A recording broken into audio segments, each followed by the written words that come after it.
Silêncio.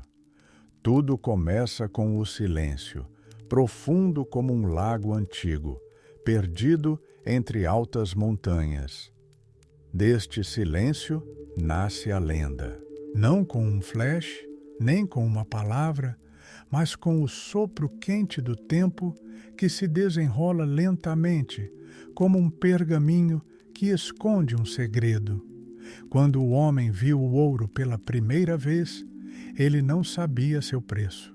Ele viu a luz do sol congelada na pedra. Sentiu nela o poder do céu e o brilho da eternidade. E a partir daquele momento, o homem começou a sonhar. Em algum lugar no coração da América do Sul, entre planícies, lagos e selvas impenetráveis, nasceu a lenda do homem dourado. Ele saía para a beira do lago. Seu corpo era coberto por uma fina camada de pó de ouro. Ele entrava lentamente na água, e os raios do sol congelavam nas ondas. Ele oferecia aos espíritos joias, estatuetas, amuletos, vasos, brilhando como a luz das estrelas. Era um ritual, não por riqueza, mas em nome do equilíbrio entre os homens e o mundo invisível. Assim contam os muiscas. Assim a história era transmitida, dos anciãos aos filhos, de geração em geração. Quando os conquistadores espanhóis pisaram nesta terra, ouviram essa palavra, Eldorado, mas não a ouviram como um antigo ritual, nem como um mito, mas como um chamado. O chamado do ouro, o chamado da glória, o chamado do mistério. Primeiro, Eldorado era um homem, depois uma cidade, depois um país perdido.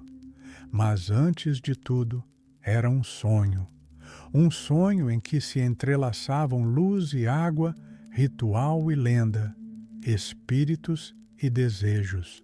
Um sonho de um mundo perfeito, onde o ouro não compra, mas conecta o terreno ao celestial. Assim nascem as lendas, não da verdade nem da ficção, mas do sopro do tempo. Elas não vivem em livros, mas na voz que atravessa os séculos. Hoje partiremos nesta jornada, não em busca de um tesouro, mas de um significado, do que escapa à mão, mas permanece na memória, da luz dourada, escondida nas profundezas do silêncio.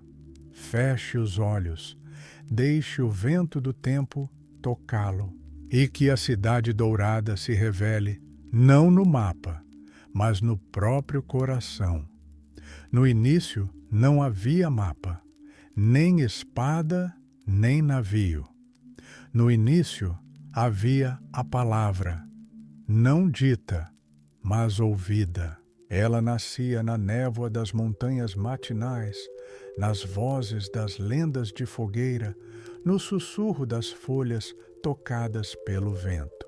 Essa palavra ia de tribo em tribo, desde os tempos mais antigos, nos quais as pessoas ainda viviam em harmonia com os espíritos da água, da terra e do céu. Em algum lugar nas terras altas dos Andes, entre colinas e rios, escondiam-se povos que criavam rituais e mitos, alguns dos mais antigos conhecidos pela humanidade nessas terras. Entre eles estavam os muiscas. Eles viviam na parte central das atuais cordilheiras colombianas, bem acima do mar, longe das costas, em vales onde as estrelas descem mais perto da terra. Os muiscas não tinham escrita no sentido habitual. Sua história eram rituais. Seu conhecimento, a memória. Seu mito, o lago, água, lisa e preta como o jade. Em sua margem, pessoas. E no centro das atenções, o cacique, o novo governante, ele nu, seu corpo coberto por uma fina poeira de ouro. Com os primeiros raios de sol, ele entra em uma canoa, decorada com joias, figurinhas, imagens esculpidas de deuses. Ele navega para o centro do lago, e lá, em pé, ele joga na água sacrifícios, objetos de ouro, como um símbolo de união entre ele e o invisível. Depois disso, ele mergulha e desaparece, e então retorna, renovado, reconhecido e aprovado. Assim acontecia a iniciação do governante Muisca. Este ritual não era um segredo, era um ato sagrado. Eles o viam, eles o lembravam, e um dia eles o contaram. Quando os conquistadores espanhóis ouviram falar desse ritual pela primeira vez, não entenderam seu significado. Para eles, não era purificação, mas ouro inestimável afundando no fundo do lago. Não um sacrifício, mas uma perda. Não uma conexão com os deuses, mas uma chave para a riqueza. E então, a palavra, que antes significava um ritual, passou a significar algo completamente diferente. A palavra Eldorado tornou-se um símbolo. Primeiro, o homem dourado, em seguida, a cidade. Depois, o país. Mas no início havia o lago. Seu nome, Guatavita. Ele existe. Ainda repousa entre as colinas. Suas águas são escuras como a história, profundas como a lenda. Muitos tentaram secar este lago. Espanhóis, aventureiros, arqueólogos. Conseguiram ver o fundo. Chegaram até a encontrar artefatos, finas estatuetas de ouro, imagens de animais, máscaras, placas curvas. Mas nunca o sentido completo, nunca a história inteira, porque o que vive na memória de um povo não pode ser apagado. Porque o ritual não é sobre ouro, mas sobre pertencimento. Porque a lenda não é sobre um objeto, mas sobre a luz. E quando o nevoeiro se ergue novamente nos densos Andes, ele carrega consigo não apenas umidade, mas também o sopro daqueles que se lembravam desse ritual. Não sabemos como soou a primeira palavra. Não sabemos como os anciãos a pronunciavam, mas sentimos seu eco em cada história, em cada passo, em cada olhar para o lago, onde o sol da manhã brilha. Lá, nessas águas, começa nosso caminho para a cidade dourada. Não por ruas de pedra, nem por linhas no mapa, mas por reflexos, pela superfície da água, pelo som de uma respiração antiga. Eles vieram do leste, com navios que pareciam esculpidos de outro mundo, com cruzes nas velas e espadas nas mãos. Chegaram onde o sol nasce sobre as montanhas e os rios vagueiam pela terra como seres vivos. Eram homens nascidos em outro lado do mundo, em reinos onde o ouro há muito se tornara medida de poder. Eram guiados pela fé, queimados pela sede de glória, mas, acima de tudo, atraídos por um sonho de uma terra onde tudo brilha, onde até o ar é impregnado de riqueza. Eles buscavam um novo caminho para a Índia, mas encontraram o novo mundo. E com os primeiros passos no desconhecido, ouviram: em algum lugar aqui há uma cidade toda feita de ouro. Foi uma época em que os antigos reinos desmoronavam, quando o Império Inca, com seus templos e terraços, caiu sob o ataque de um punhado de homens com canhões e cavalos, quando as lendas, transmitidas por séculos, tornaram-se presas. E então, nessa tênue linha entre a realidade e o sonho, o nome Eldorado ressurgiu. Mas agora soava diferente, como um grito, como um chamado, como um mapa traçado não no papel, mas na consciência. Os espanhóis ouviram diferentes histórias, que em algum lugar no coração do continente estava escondida uma cidade de ouro, que suas ruas eram pavimentadas com joias, os templos brilhavam como o sol, e os reis se desfaziam em brilho. Cada nova versão tornava Eldorado mais belo, mais inatingível, mais desejável. Um dos primeiros a acreditar neste sonho foi Gonzalo Jiménez de Quesada. Ele subiu rios, conduziu tropas através de selvas e pântanos. Seu caminho foi longo e cada árvore, cada pedra se tornava um passo para o desconhecido. Mas Eldorado recuava. Não se aproximava, mas escapava. Era como se estivesse além do horizonte, como uma miragem. E, no entanto, ele chegou às terras dos muiscas. Ele viu o lago Guatavita. Ele ouviu as lendas. E ele acreditou que estava perto. Ele não encontrou a cidade, mas encontrou ouro, não urbano, mas ritualístico. Não em paredes de pedra, mas nas mãos dos sacerdotes locais. E isso foi suficiente para a lenda ascender com nova força. Depois vieram outros. Uns buscavam a glória, outros o sentido, mas todos o ouro.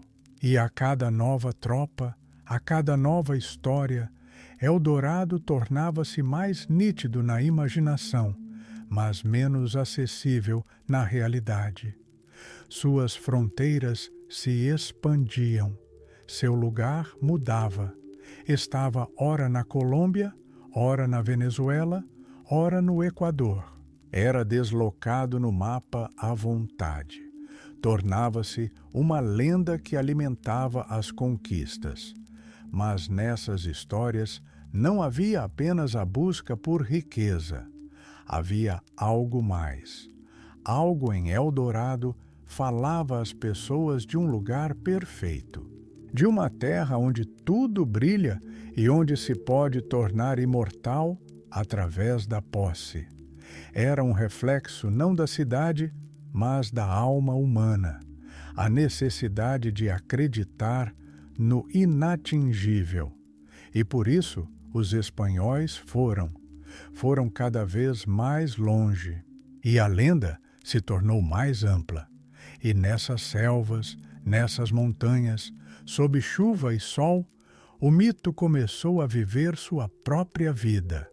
Não pertencia mais nem aos muiscas, nem aos conquistadores. Tornou-se o próprio sopro da terra. Ele ainda está lá. O lago Guatavita. Um pequeno círculo de água escondido entre as colinas, como um espelho antigo que escapou ao tempo. Suas margens guardam silêncio. As folhas sussurram no ritmo de velhas canções, e o vento toca a água, sem perturbar sua paz. Aqui, a mais de 3.000 metros acima do nível do mar, nasceu o ritual. Aqui começou a história que se tornou Eldorado. Mas o lago nunca foi uma cidade. Era um portal, um lugar simples e silencioso, onde as pessoas vinham para falar com os espíritos. Quando os espanhóis souberam pela primeira vez da existência de Guatavita, ouviram apenas uma coisa: no fundo do lago repousava ouro, tesouros deixados em sacrifício aos deuses. Amuletos, figurinhas, braceletes, vasos, tudo o que podia brilhar na água, como a luz de uma estrela. E logo começaram as tentativas de recuperá-lo. Em 1547, o conquistador espanhol Hernán Pérez de Quesada, irmão de Gonzalo, organizou a primeira tentativa conhecida de drenagem do lago. Eles abriram um canal na parede da cratera, na esperança de baixar o nível da água e revelar os tesouros. A água realmente baixou, parcialmente. Pessoas desceram no fundo lamacento. Encontraram um pouco de ouro, mas não a cidade, nem o tesouro e nem a solução. Mais tarde, no século XVII, os ingleses fizeram outra tentativa. Usaram bombas, baldes para tirar a água. De novo, ouro, mas pouco. Em compensação, todo o fundo do lago se transformou em argila pegajosa. Objetos valiosos ficaram fora de alcance, e o próprio lago, parecia, novamente fechou suas águas, como se quisesse esconder sua essência. O tempo passou. Arqueólogos vieram, foram embora. A lenda permaneceu. Achados feitos neste lago podem ser vistos hoje em museus. Entre eles, é particularmente famosa uma pequena figura de ouro em uma balsa, encontrada não no próprio lago, mas em uma caverna próxima. Ela retrata um homem em uma plataforma com remadores e sacrifícios, a encarnação exata daquele mesmo ritual. Este artefato é a confirmação de que o mito tinha raízes, mas só isso, porque as provas nem sempre dão respostas. Algo neste lago não pode ser medido. Não é apenas o silêncio que o cerca, mas um silêncio sagrado. Suas águas não são apenas profundas, elas parecem carregar a memória. E todo aquele que o olhava sentia que por trás da superfície havia mais do que apenas joias. O lago nunca se tornou um portal para a Cidade Dourada, mas permaneceu um símbolo. O primeiro, o autêntico e o mais misterioso. Hoje, as pessoas vêm aqui não com uma pá, mas com perguntas, não com ganância, mas com atenção. As pessoas ficam na margem, olham para a água e ouvem em si o eco do que há muito foi esquecido. O Lago Guatavita não é uma chave, nem um objetivo. É um começo. Ele respira antiguidade. Ele se lembra da poeira de ouro na pele do chefe. Ele conhece uma luz que não se apaga. E talvez, em sua superfície imóvel, não se reflita uma cidade, mas um sonho. Às vezes, a história vai para o subsolo. Às vezes, desaparece na névoa dos séculos. E, às vezes, floresce como uma árvore exuberante, alimentada não por fatos, mas por sede, esperança e pela palavra repetida. Assim foi com Eldorado. O que começou como um ritual na margem de um pequeno lago nas montanhas, rapidamente deixou de ser parte de um único povo. Tornou-se um sonho comum. E a cada nova história, a cada releitura em outra língua, em outro acampamento, em outra fogueira, Eldorado mudava. Não era mais apenas o homem dourado. Tornou-se uma cidade incomum, fabulosa, impossível. Na imaginação, ela crescia, suas ruas brilhavam, os telhados eram incrustados de joias, os templos reluziam sob os raios do sol, e os habitantes viviam em eterna riqueza e paz. Não foi construída, já existia. Escondida, oculta, protegida por florestas, rios e miragens. Não poderia ser encontrada por acaso, apenas por um chamado, apenas pelo destino. Quando uma pessoa não encontrava Eldorado, isso não destruía a lenda, isso a fortalecia. Se uma tropa voltava de mãos vazias, significava que procurava no lugar errado, ou não se esforçou o suficiente. A cada década, a cada novo conquistador, a geografia de Eldorado se expandia. Agora não estava necessariamente na Colômbia. Era transferida para o sul, para o Peru, para a Bolívia, para as profundezas da Amazônia, e então para o norte, para a Venezuela, ao longo do Orinoco. Era descrita de diferentes maneiras, como uma cidade, como um complexo de templos, como um vale perdido, às vezes como um reino inteiro. Ganhava novos nomes. Mas a essência permanecia a mesma. Ouro escondido dos olhos, e um caminho até ele que ninguém consegue percorrer até o fim.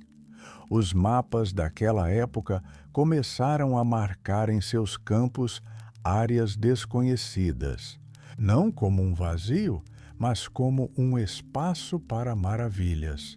Onde ninguém havia estado, desenhavam-se montanhas cobertas por veias de ouro. Onde nenhum europeu havia pisado, colocava-se a palavra Eldorado. Não era apenas uma designação de lugar, era um chamado, um espaço de espera, um espaço de sonho. E tudo isso acontecia porque as pessoas precisavam de luz. Os séculos eram duros, doenças, guerras, dúvidas. E então havia espaço para uma lenda, bela, distante, brilhante. As pessoas acreditavam em Eldorado tanto quanto acreditavam na imortalidade, na felicidade, no fim dos males. Porque essa cidade não são pedras, é uma imagem pura, perfeita, secreta. Tornou-se parte do código cultural de um continente inteiro. Não apenas os espanhóis a procuravam, portugueses, franceses, ingleses, alemães, todos a desejavam. Não conhecia fronteiras, porque estava dentro de todos que queriam mais do que apenas ouro. A lenda cresceu, como uma floresta, como fogo, como um sonho que não exige confirmação. E mesmo quando as primeiras tentativas de busca falharam, a fé não se extinguiu, porque o mito é mais forte que os fatos. E quando Eldorado deixou de ser um homem, deixou de ser um rito e um lago, não desapareceu. Tornou-se eterno, porque se tornou algo que não pode ser destruído, o desejo. Alguns sonhos se tornam tão fortes que devoram tudo: vida, razão, nome. Assim aconteceu com Pedro de Orese, um espanhol que se dedicou a uma única ideia. Ele nasceu em uma época em que o mundo se expandia mais rápido do que se podia compreendê-lo.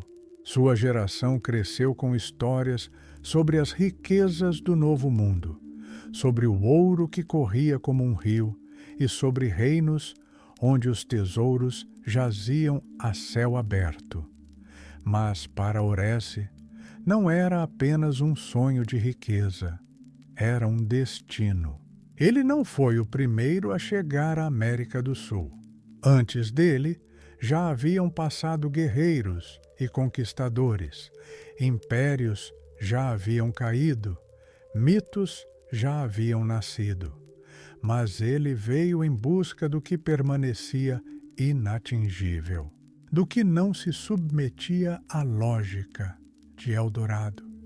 Ele ouvia histórias sobre uma cidade escondida no coração do continente, sobre uma terra onde o ouro não era uma raridade, mas a base da existência. Essas palavras não o abandonavam. Ele começou a organizar uma expedição. Escrevia cartas, convencia, buscava patrocinadores, animava, porque tinha certeza. Ele conseguiria encontrar o que outros não conseguiram. O caminho de Orese foi longo e exaustivo. Suas tropas subiram rios, perderam-se em pântanos, atravessaram selvas onde nem o sol conseguia penetrar a folhagem. Eram acompanhados por doenças, fome e os espíritos da floresta, sobre os quais os nativos sussurravam. Às vezes encontravam vestígios, joias de ouro, objetos de culto, mapas estranhos, feitos não para navegação, mas como parte de um ritual. Às vezes, apenas silêncio. Mas ele não recuava. As expedições se sucediam. A primeira terminou sem resultados. A segunda tirou vidas. A terceira quase lhe custou a própria vida. E, no entanto, ele continuava. Porque, no fundo, ele já não buscava uma cidade. Buscava a confirmação de seu caminho. Queria provar que sua fé não era em vão, que o mito não era apenas uma invenção, mas uma forma de verdade. A lenda de Eldorado o guiou não apenas pela terra. Ela penetrava na mente, nos sonhos, nas conversas em volta das fogueiras noturnas. Orese começou a ver a cidade dourada não com os olhos, mas com o olhar interior. Ele imaginava ruas cobertas de luz. Imaginava a névoa matinal subindo sobre os templos, o rio correndo silenciosamente, através dos portões brilhantes. Ele não sabia onde era esse lugar, mas sentia que existia, porque a cada passo ele sentia o chamado. Um dia ele voltou. Seu corpo estava exausto. Seus companheiros estavam quase todos mortos, mas seus olhos não se apagaram. Ele nunca encontrou Eldorado, mas morreu ainda acreditando que estava perto, que faltavam apenas alguns dias. E, talvez, se houvesse mais uma chance.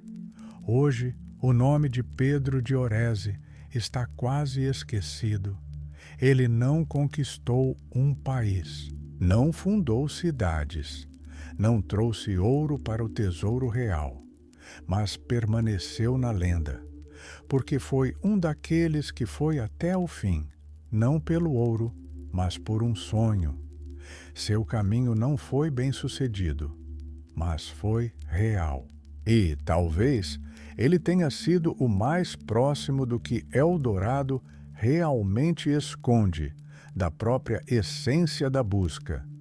Eldorado chamava não apenas os espanhóis. Sua voz, rompendo selvas e mares, chegou também à Europa, à terra onde pela manhã as névoas se espalham sobre agulhas góticas, onde os mercadores contam táleres de ouro e os duques sonham com novas posses. Os principados alemães, fragmentados e ambiciosos, não tinham acesso direto às terras ultramarinas, mas tinham uma oportunidade, graças a alianças e acordos. Uma dessas oportunidades surgiu para a família Welser de Augsburgo, os banqueiros mais ricos do Sacro Império Romano. No início do século XVI, eles receberam da coroa espanhola o direito de governar a província venezuelana em troca do financiamento das dívidas reais. Assim começou o capítulo alemão na busca pela Cidade Dourada. Um dos primeiros a partir em busca de Eldorado em nome dos Welser foi Nikolaus Federmann. Ele não era um guerreiro, mas um jurista por formação. Mas naquele século, as fronteiras entre o livro e a espada eram tênues. Ele cruzou a costa do Caribe, avançou para o interior do continente, onde os rios formam labirintos e as trilhas se perdem na névoa. Enfrentou florestas impenetráveis, lutou contra tribos locais, sofreu com o calor, doenças e a marcha exaustiva. Mas ele seguiu, guiado pela mesma lenda, sobre uma cidade cheia de ouro, escondida no coração do desconhecido. Federmann não alcançou seu objetivo, mas sua rota se cruzou com a de outros buscadores, espanhóis, às vezes hostis, às vezes tão perdidos quanto ele. Seu retorno não trouxe tesouros, mas fortaleceu a crença. Se tantas pessoas procuram a mesma coisa, então deve existir em algum lugar. Depois dele veio Philipp von Hutten, um jovem e ambicioso nobre, sedento de glória. Sua jornada em busca de Eldorado foi longa, exaustiva e trágica. Ele penetrou ainda mais profundamente em terras desconhecidas, enfrentou resistência feroz, perdeu companheiros e quase toda a esperança. Mas, como os outros, ele continuou a seguir, não porque sabia o caminho, mas porque não conseguia mais parar. Von Hutten, assim como Federmann, não encontrou a Cidade Dourada. Mais ainda, ao retornar à Venezuela, foi assassinado por ordem do governador espanhol. O conflito entre os interesses alemães e espanhóis se acirrou, e o sonho, que deveria unir, acabou por separar. Sua morte pôs fim à administração alemã na América. Mas não pôs fim à lenda, porque até mesmo a derrota deles se tornou parte do mito. Dizem que estavam perto, muito perto, e por isso morreram. As expedições alemãs não deixaram fortalezas, não mudaram mapas, mas deram a Eldorado uma nova dimensão, europeia, intelectual, filosófica. Em diários e cartas, em relatos e rumores, Eldorado tornou-se não apenas um objetivo, mas um desafio à razão, a prova de que a imaginação humana é capaz de ir além do mapa, além da espada, além da morte. Os alemães não foram os únicos a buscar, mas foram aqueles que deram à busca um tom de obsessão, sublinhada pela ironia. Quanto mais instruído o homem, mais frequentemente ele acredita no impossível. E enquanto suas fogueiras se apagavam no crepúsculo tropical, em algum lugar distante, entre as folhas, tremia um nome: Eldorado. Não mais como uma cidade, não como um objetivo, mas como um símbolo. Uma lenda que viveu mais do que os próprios buscadores e que, talvez, sobreviverá a todos nós. Às vezes, a lenda deixa de ser história e se torna uma obsessão. Não um objetivo, mas um significado. Não uma miragem, mas um espelho no qual o homem se vê. Entre os incontáveis nomes perdidos na poeira do tempo, o nome de Loen Blanco raramente é mencionado nos livros. Soa abafado, como um eco em uma caverna profunda. Mas sua história é a história de todos que olharam por muito tempo para o horizonte, esperando que uma luz dourada surgisse ali. Loen Blanco não era um grande guerreiro. Ele não era um enviado da coroa. Não tinha brasões nem protetores. Era um viajante, talvez um ex-soldado, talvez um comerciante, talvez ninguém. As fontes guardam silêncio sobre seu passado, mas transmitem com o coração batendo uma verdade simples. Ele partiu para buscar Eldorado, sozinho, sem exército, sem bandeiras, quase sem companheiros, apenas com um mapa traçado de ouvido, com esboços feitos por uma mão trêmula de fé e com uma teimosia que não conhece limites. Ele pisou na trilha que levava ao coração da Amazônia. Lá, onde o ar úmido é pesado como um véu, onde as lianas se estendem do céu e os rios não conhecem margens. Lá, onde cada milha é 1000 perguntas. Ele seguiu as histórias sobre eremitas que viram cúpulas entre as árvores, sobre índios que guardavam o segredo de um reino dourado, sobre um brilho estranho no crepúsculo sobre as montanhas. Ele ouviu os velhos, pagou aos xamãs, olhou para as sombras. Tudo lhe dizia: está perto. E ele acreditava. Semanas se transformaram em meses. Bússolas quebravam. Companheiros desapareciam. A linha entre sonhos e realidade se desvanecia. Loen Blanco mantinha um diário. Suas anotações estão cheias de descrições desconexas, brilhos, sons, geometrias que não podem ser recontadas.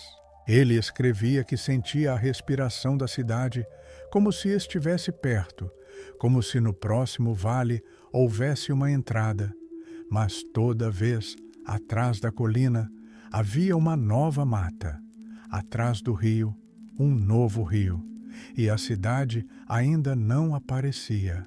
Ele desapareceu. Ninguém o encontrou. Apenas fragmentos de histórias, apenas rumores. Que alguém viu um homem de pele pálida, sentado na margem e conversando com os pássaros. Que ele se tornou parte da floresta. Que ele não procura mais, porque encontrou, ou porque esqueceu o que procurava. Talvez ele não tenha ido para a selva, mas para dentro de si mesmo, porque a estrada para o nada nem sempre é um caminho para fora. Às vezes, ela leva para dentro. A história de Loen Blanco é a história da dissolução, a história de um homem que foi atrás de um mito e se tornou parte dele. Ele não encontrou Eldorado no mapa, mas talvez o encontrou em si mesmo, ou se tornou ele, porque o mito se alimenta daqueles que nele acreditam até o fim. E por isso, o caminho que Loen Blanco percorreu hoje não está marcado em nenhum mapa. Não está na selva, está no silêncio, naquele lugar onde o desejo é mais forte que o medo, onde a fé se torna realidade, onde a cidade dourada não espera, mas observa.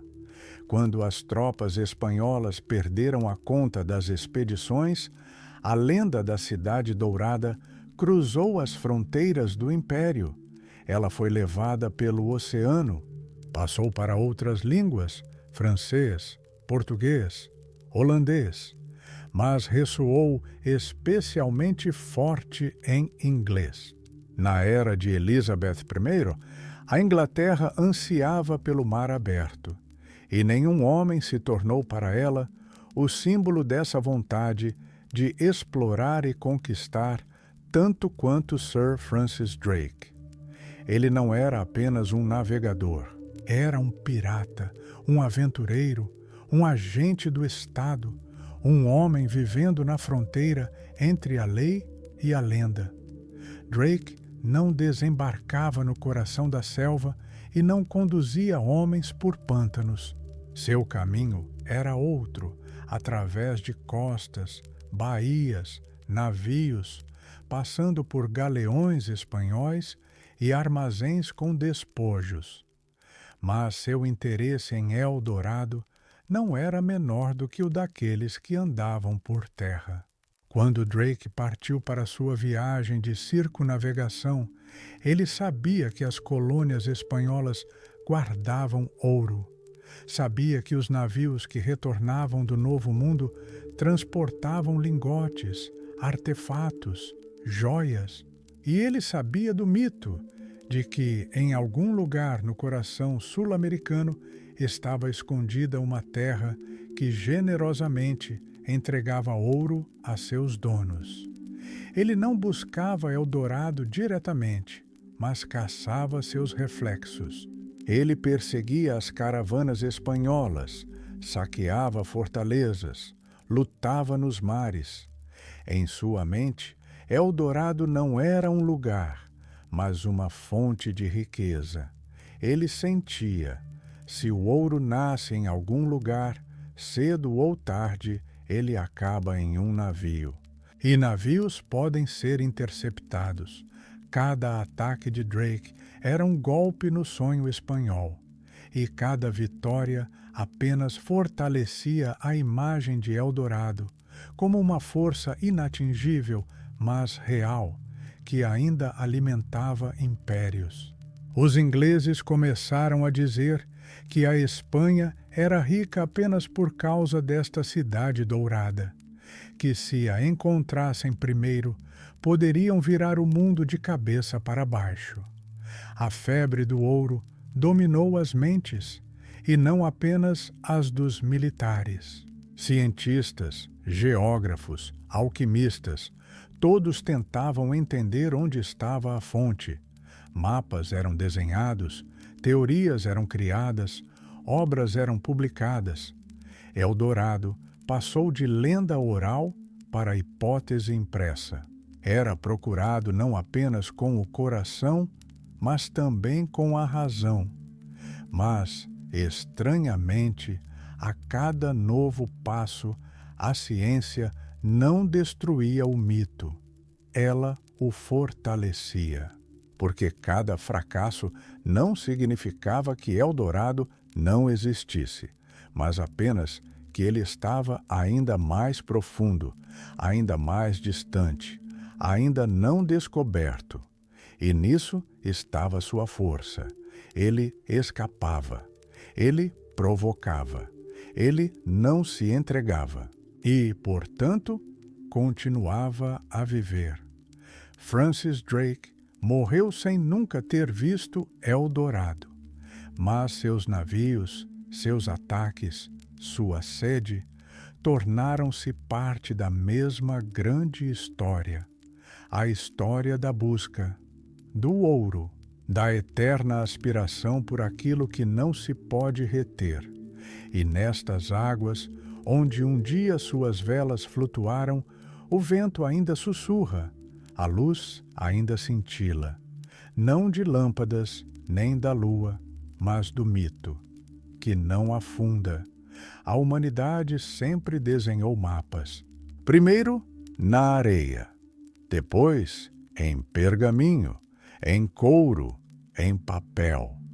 Traçava linhas, indicava rios, marcava cidades e delimitava fronteiras.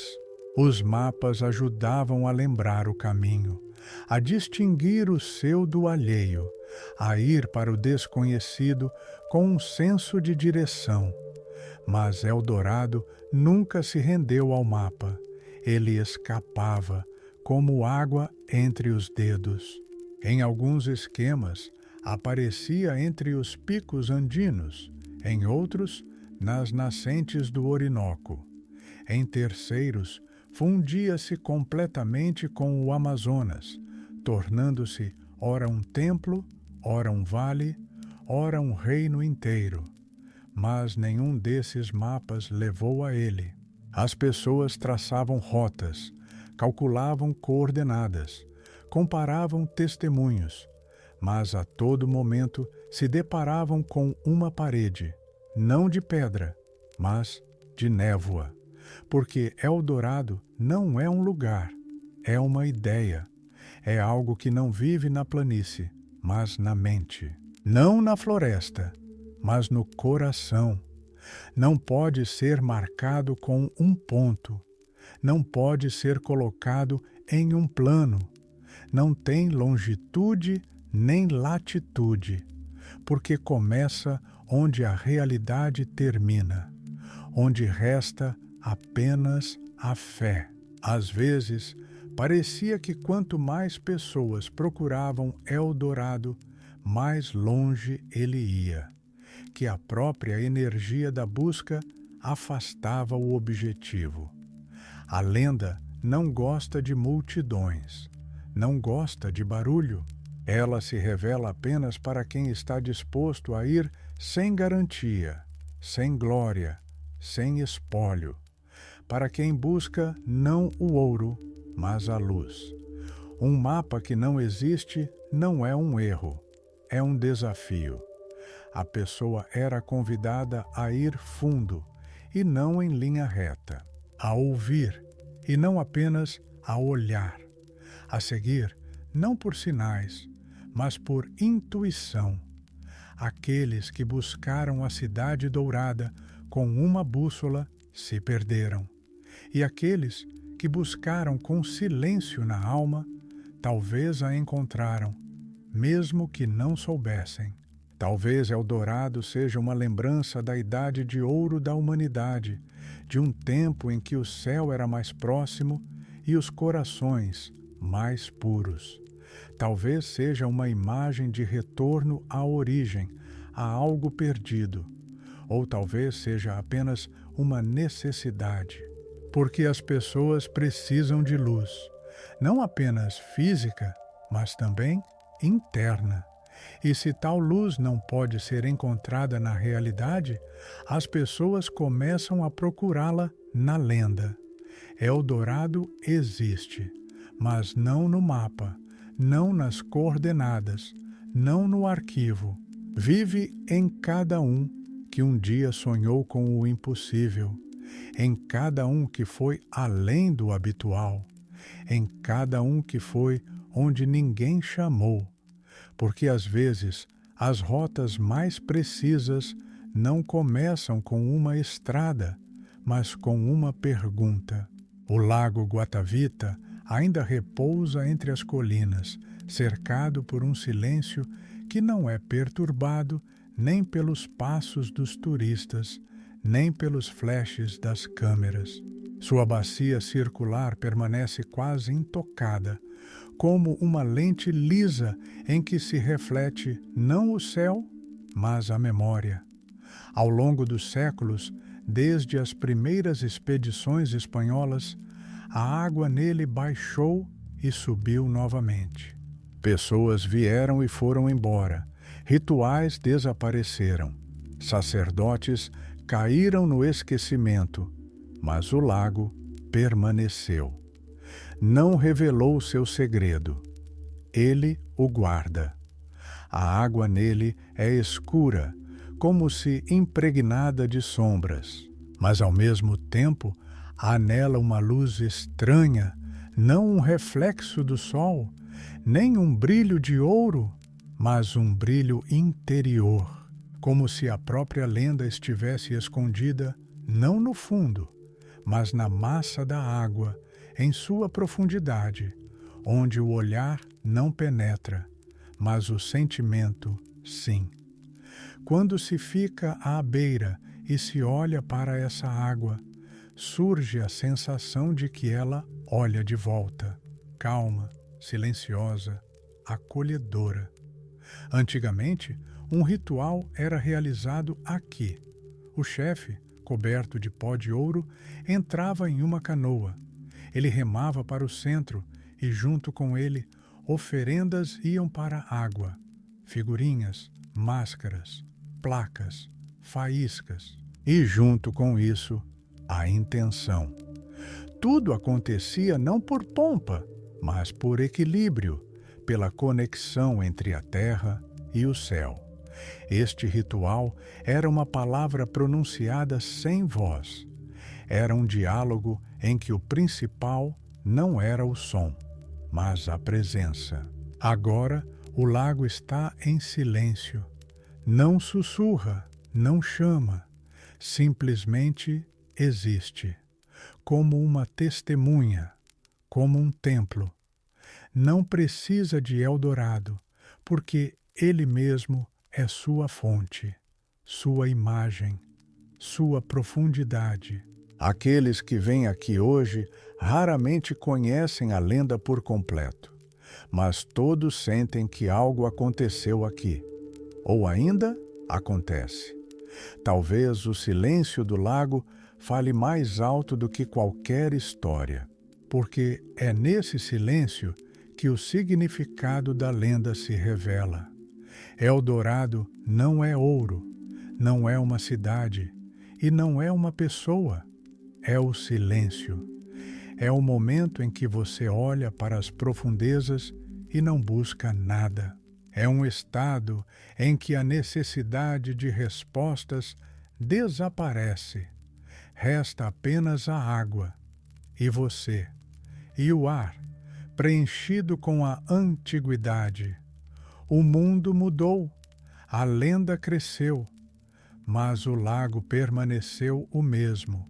E quando as palavras se cansam, quando os mapas deixam de funcionar, quando a última fogueira se apaga, é para cá que se quer voltar. Não para procurar, mas para lembrar quem somos, por que fomos e o que realmente queríamos encontrar.